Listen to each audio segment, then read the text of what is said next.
Last year was quite exciting because we had a few sightings of beavers in the village. We knew they were in the area, but it was quite exciting for villagers to actually see them here. And from what we've seen, where the beavers have been, the trees that they've chewed down are now sort of coppicing and have got new shoots.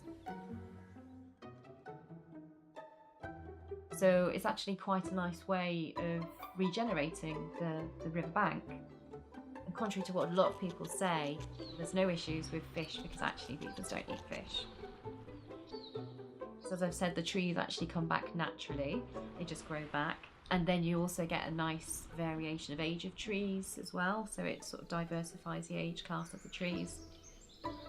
And also it helps to alleviate flooding, so you know it creates little pools off the river and stuff, which will then slow down that flow of the river, which will help villages further down like Comrie from some of the flood events that they've had in the past. So in this area I can't see that we've really got any conflicts with beavers. People don't realise that they were here in the first place. And they disappeared for a while and now they've come back. I just think anything new, people are a little bit reactionary in that case. They sort of got used to dealing with certain things. They see one of the negatives and don't think about the wider implications and look wider and see the benefits.